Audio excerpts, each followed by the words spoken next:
many thanks everybody for sticking to it with our second half of the interactive discussion. I know in the group I was in, Lisa did a good job capturing everything, and I'm sure that everybody else did in the other groups. So I would like to, so it's now time for the panel discussion, and I would start off by introducing Eric Markus, who is from the managing authority of the, well, from the managing authority, which is the Swedish Board of Agriculture. Excuse me.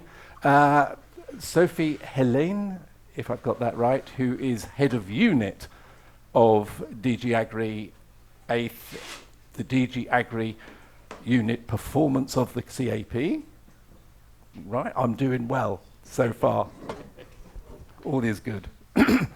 Then also Aladar Belec.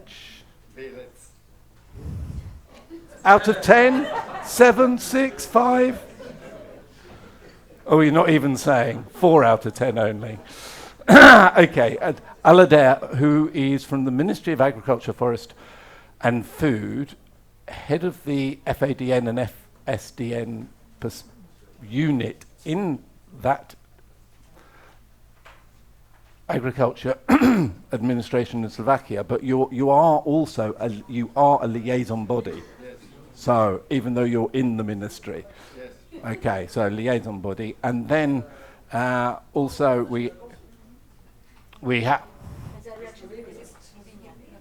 Slovenia. Oh, thank you for picking me up. Normally it's Sweden and Switzerland, which isn't in the EU even. No, I do apologise.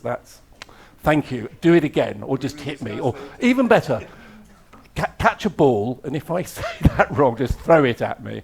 And then also we have Heinz Möddel from the German Farmers Association. Also, well, it is from the German Farmers Association, isn't it?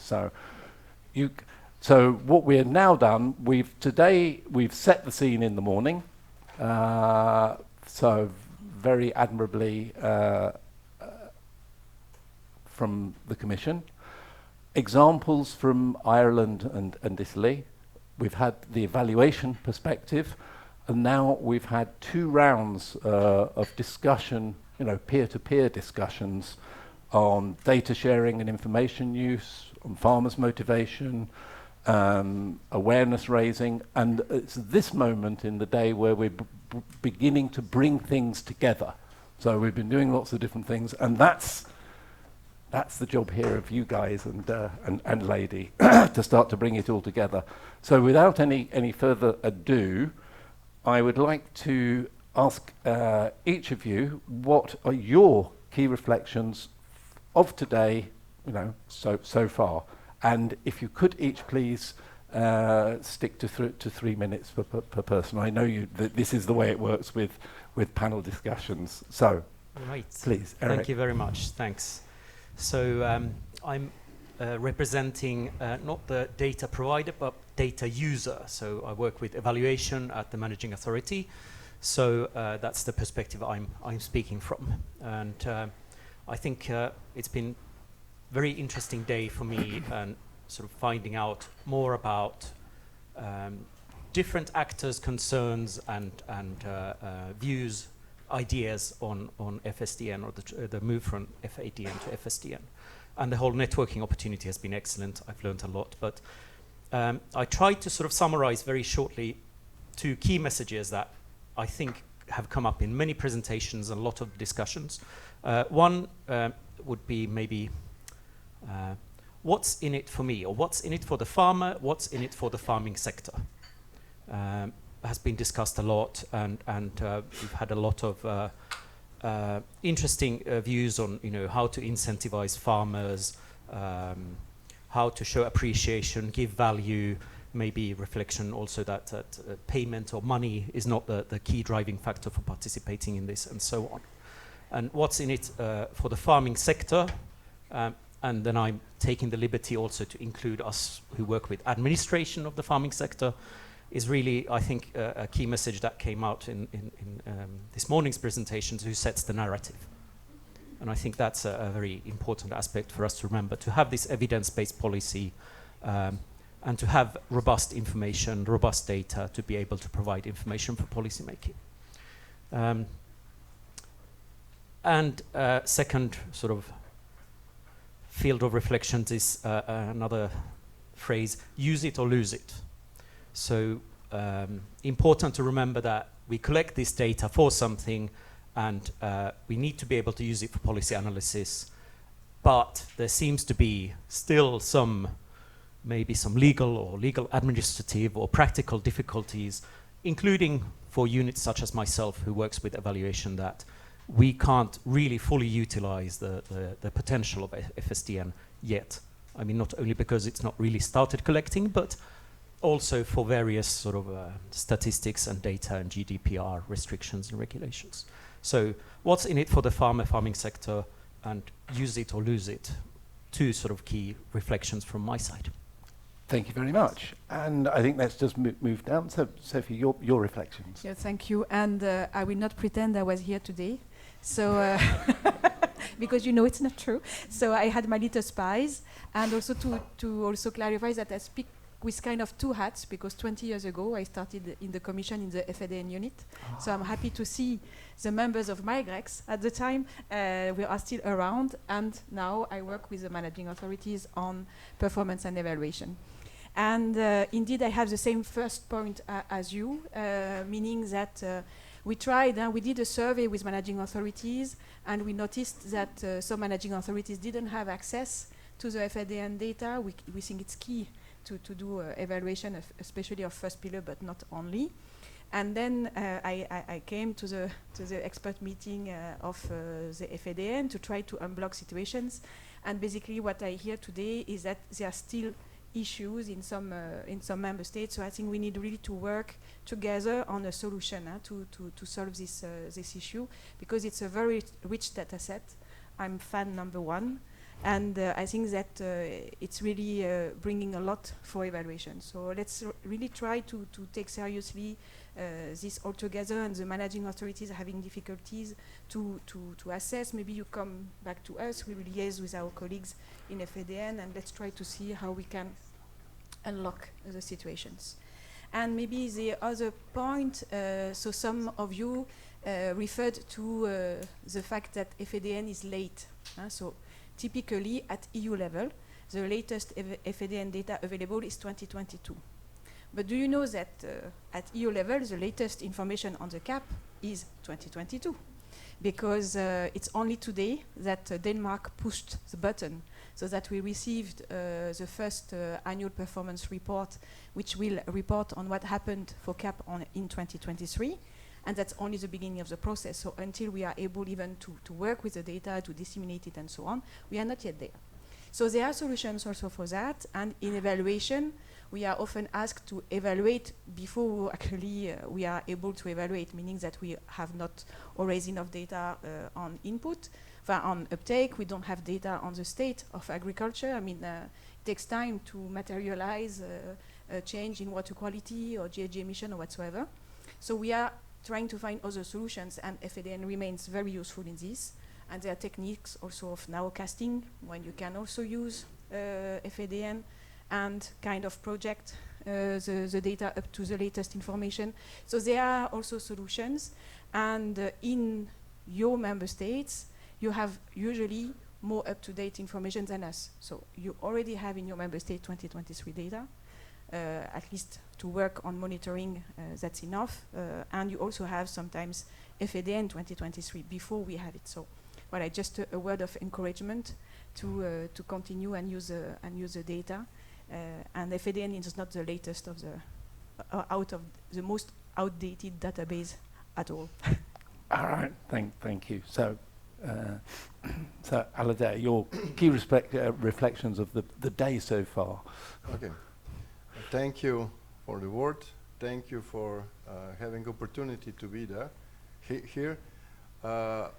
Before we started today, I thought only in Slovenia we have a lot of challenges, but I realized in yesterday and today that all grouped together working on FSDN have a lot of challenges.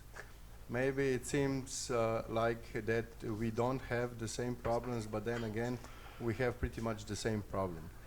Maybe the angle of the view of that problem is different.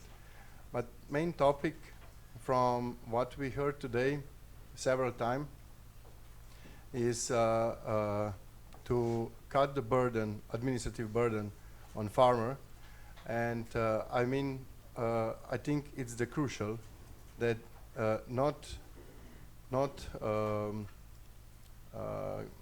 giving them this burden with different kind of question or of forms to fill in, because if once one data is already collected and put in some kind base evidence storage, then all others doing in this system should be able to get to this data along with the GDPR and everything else.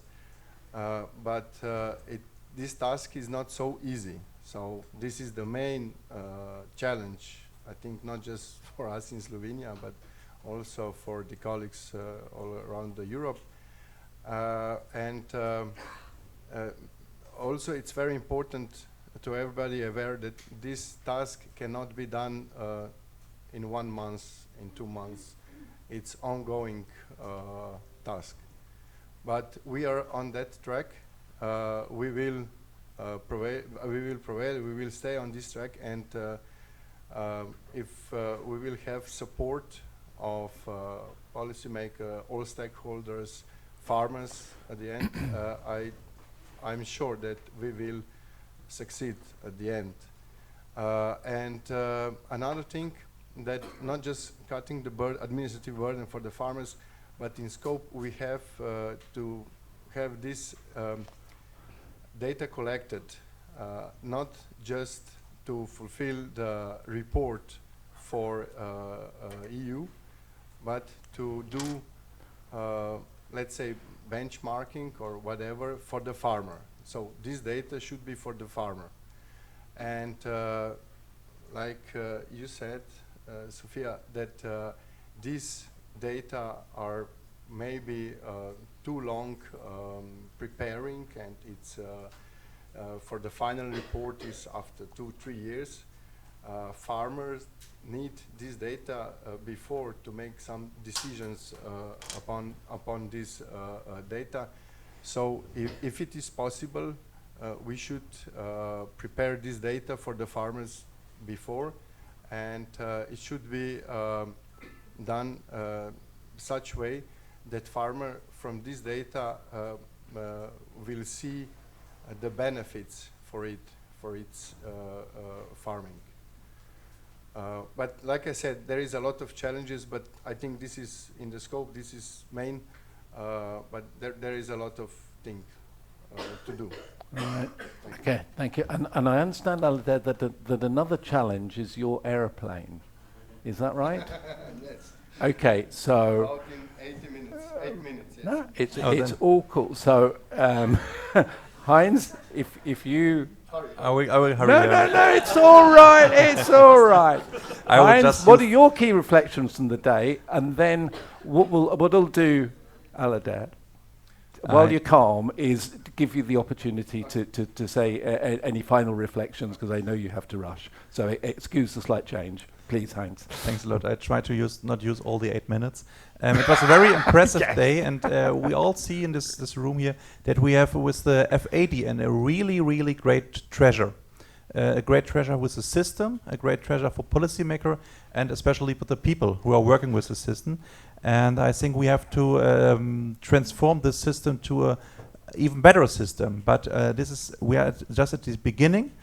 For example, with the delegated acts in last year, with the discussion before, but we are even at the beginning with implementing it in all our member states. And I think we have to step back sometimes and think about doing the right way. And when we are implementing some things in the last year, we haven't always had the farmers in the center of the debate. We had a top-down discussion sometimes. And so now I'm very happy here today that we see that we even discuss bottom-up and have to focus on the right people. And that's very positive. And even positive is that we see that the European member states are very heterogenic, so that we have a lot of challenge. But we are all together with thinking heterogenic isn't that bad, because we can learn from each other and think what can maybe make Spain better than we, maybe there is a better, and this is really good today. And I think we have to focus on the 3 pillars of the sustainability, and maybe we should focus not only on the cap, and focus on the benchmark and the value chain too, because the farmers don't think every day about the cap, they think about their products and how to place them in the market. Thanks. All right, thank you. And so if you if you I know that's rather stressing, but as you thank you not to use all 8 minutes. Okay, and excuse for the okay, well, like I said, it's important all stakeholders stick together and do the same thing for the same course. And like you said, also I noticed that the debates among the group, also yesterday and with all other colleagues, we are talking that the in focus is farmer. So this product of FSDN is for farmer, because based on this he can not just compare to each other, but through the timeline he can see if he doing progress or not. If not doing progress, what he should change, what measures should he take to improve the production on the farm. So I think this is I mean, it's really important, but it's important for all stakeholders to do it right, because in statistical, you know, garbage in, garbage out. So if the data will be poor, will be bad, there will be no benefits. It should be correct data, it should be right data, it should be on time data, and from that on we can build some benchmarking, some really effectiveness for the farmers, and I think this should be in all our scope. Thank you very much. Okay. Thank you. Yeah. So don't miss your plane. Do feel free but to. They're still sitting, so I will sit. Oh, I thought we were all right. No, okay. No. Okay, so just quietly, as it were. So the next question to everybody is going to be, what are the priority challenges to focus on? But I think really that was already covered to at least some extent in everybody's reply, which I take to be it's quite a if you like a mature discussion already. Many people, most of the people in the room here, and what you've picked up on, you've already got to that point. What are the key challenges? So I don't know if particularly Sophie and Eric, there's anything else you would like to say about the key challenges before we move on to a couple of more specific questions. Just maybe very quickly, we are very committed, and we think it's important that farmers do not report twice the same information. So we really understood from the, with the protest, but also we did a survey on simplification. So it's true for the CAP, but it's true also for statistics or whatsoever. And we are very committed to improve data sharing, but there are challenges. There are challenges, and a colleague was from a regional agency was saying, but as we have requested the beneficiary ID, the link to the CAP data, some farmers are leaving. So that's a challenge. There are other possibilities in the legal basis which was introduced. But voilà, so I think if there is something we need really to work on, it's how to ease the data collection by avoiding collecting twice the same information and maximize the use of data sharing. Thank you. Just to build on that, and also what Aladar said about this, of course, as evaluators. We don't want a situation where we have garbage in, garbage out, you know. And I think something that's come up in the discussions today really is that does require a shared understanding of what's the purpose, why do we collect this data, what's the usefulness of it.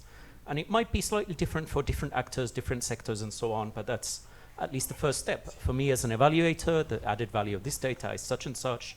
For the individual farmer, it might be something else.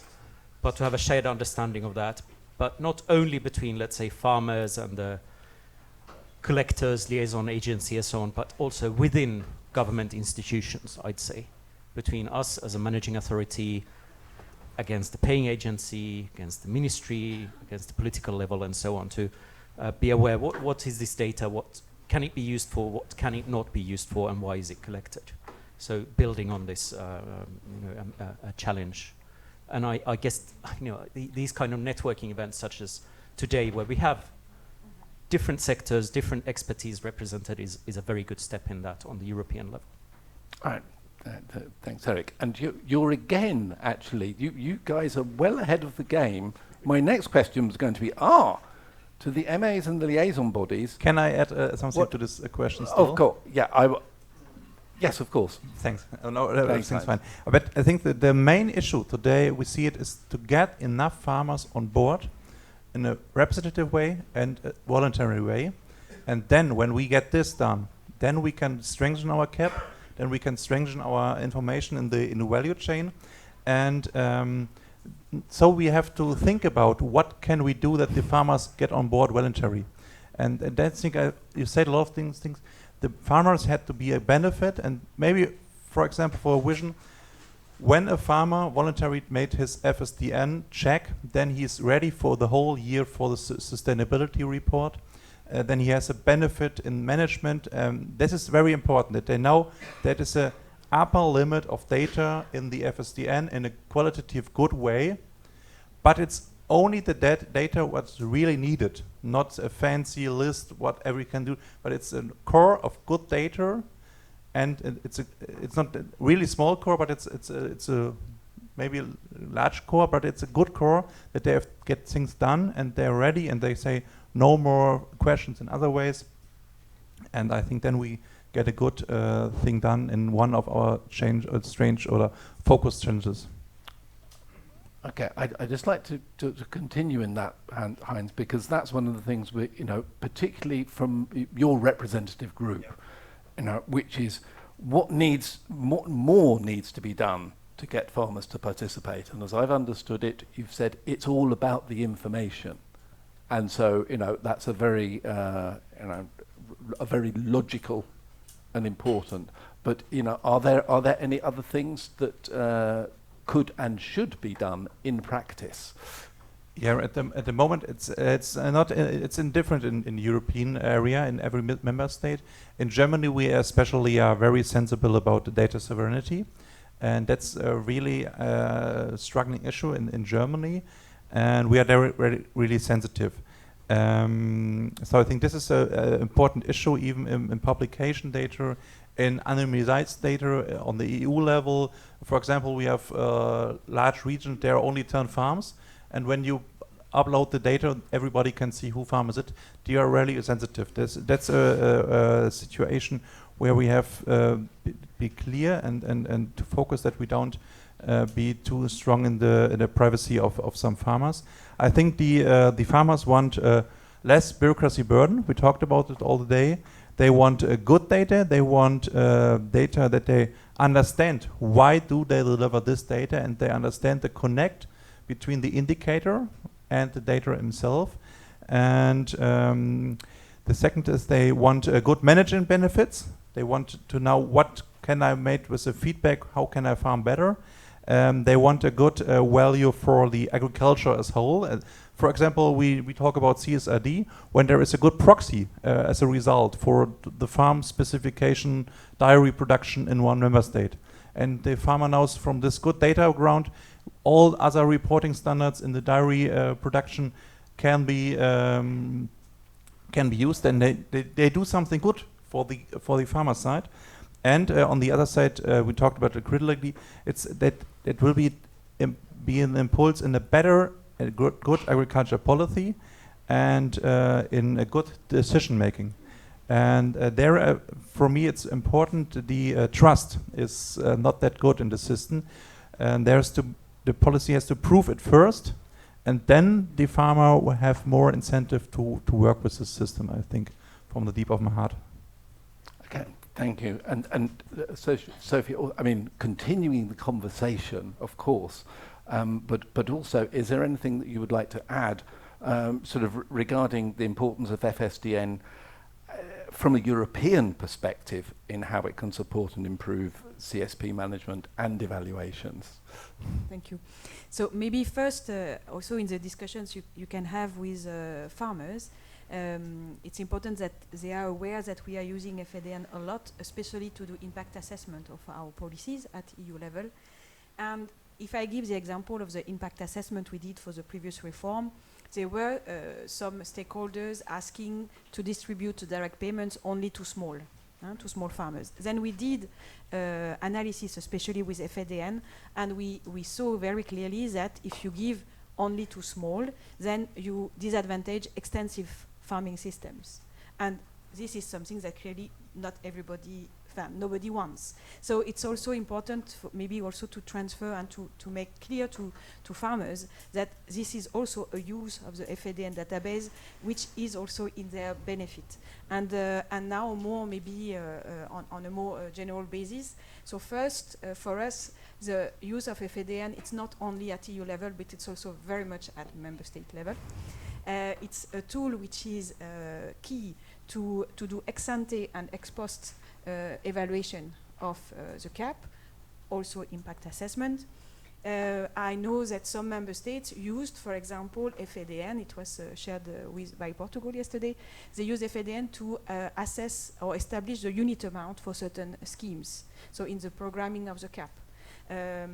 It can be used also to assess the redistribution of support when, for example, designing the redistributive payment. And it could be used also to plan the output. So I don't know, we have managing authority. Who of you used FSDN in this planning phase of the CAP strategic plan? Thank you. And only 3 hands. So I suppose that there is margin of improvement because it can be quite key. So at this ex ante phase, and also as I was saying in impact assessment, when you can test different options and how it translates into higher or lower uptake, redistribution effects, and effects on farmers' income. It's notably very important to know who is affected, where, which type of farming, which size, and so on and so forth. So that, I think that's where it links a lot also to farmers and to the benefits it can bring to farmers.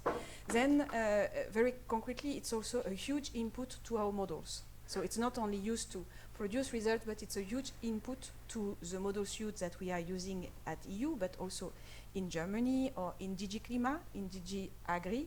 So for example, FSDN provides the cost structure to the CAPRI model, which is used in Germany, but also to the Globiome model, which is a biophysical model.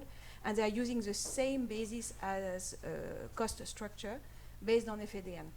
And actually, we are working together so that indeed this basis information comes from the same source, whether it is a model for DG Klima or a model for DG AGRI. So that's also important. And FSDN is the basis for the IFM CAP model, which is a farm model that we are using in the EU.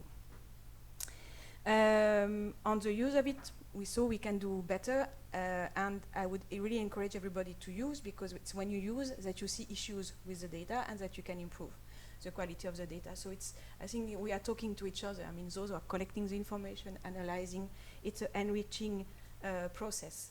The other thing I wanted to share with you is that 2 years ago, when we were in Rennes for the the European Ag Economist Conference, I don't know the share of papers which were presented based on FSDN, but if I say 60, 80, yeah. 80%. Let's be but it was huge, actually. Why? It's also, FSDN is, for the time being, only on economic aspects. You can find proxies for the environment, and as it was the only database which was really available to do analysis, researchers used extensively FSDN. And it's great. I mean, it's just really great. So the research community is using it a lot, and now the potential, I mean, with FSDN is increasing, and I'm just looking forward and amazed to see how the analysis will be able to be even richer.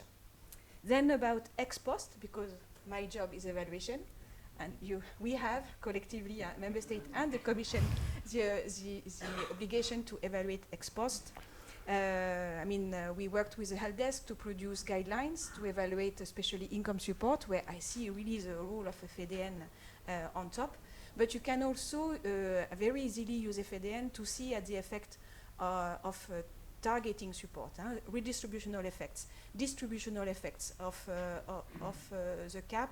So also, did we manage to target the sectors in need, the areas in need? So all these elements, I mean, on the size, you can work with the cap data.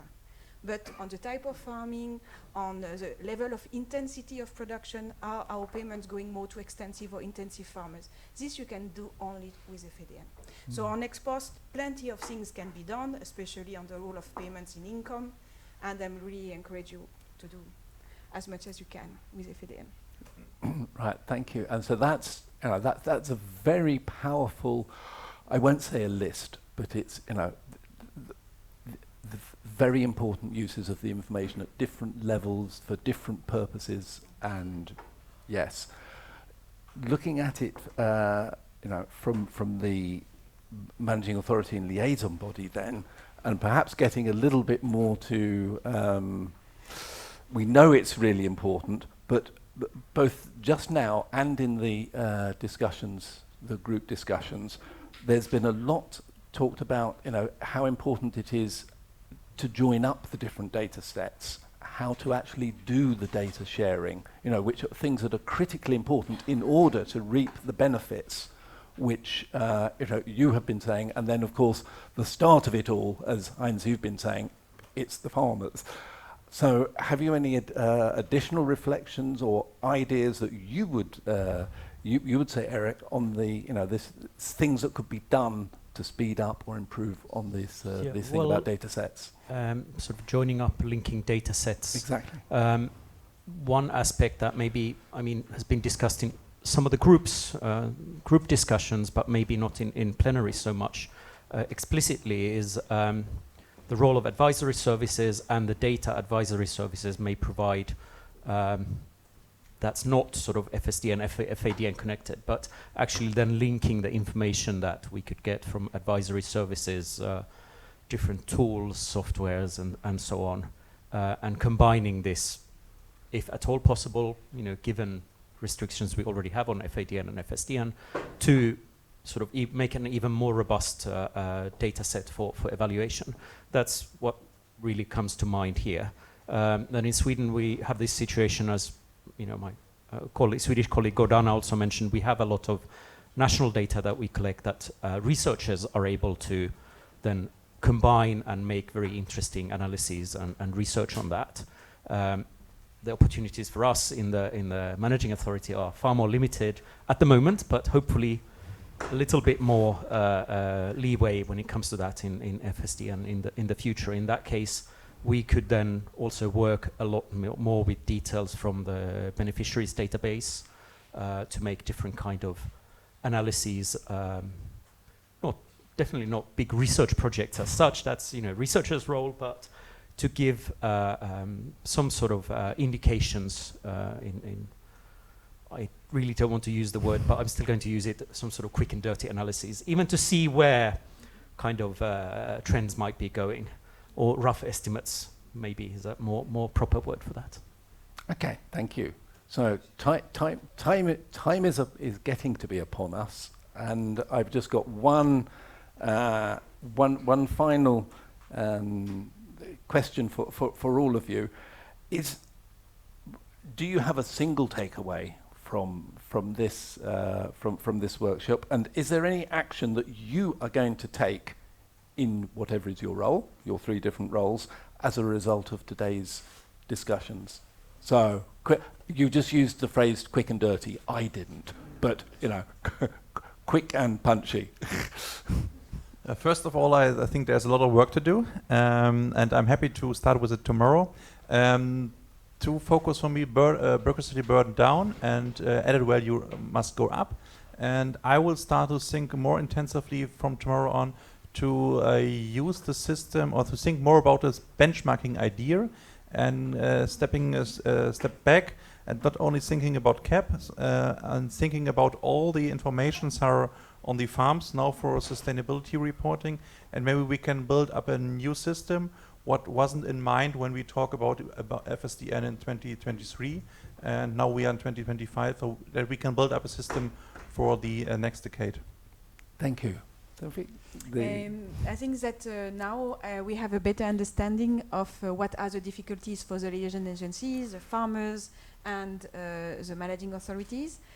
So in my position, I will go on the capacity building of member states for evaluation and using FSDN. And I think we need really to work more on facilitating the access and unblocking access to the FSDN data. Thank you.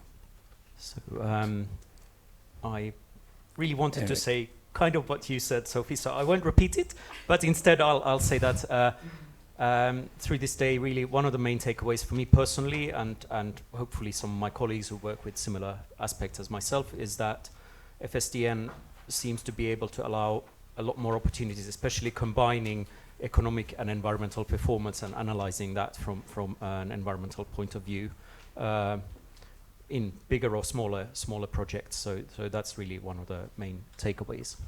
Okay, so thank you to all 3 and our rushing to the airport colleague for sort of assimilating so much and making those, you know, making those observations for all of us. And I think it can go for everybody in the room, as you guys had finished, you know, what am I going to do? What in practice am I going to drive forward? So I think a big round of applause to our panelists, please.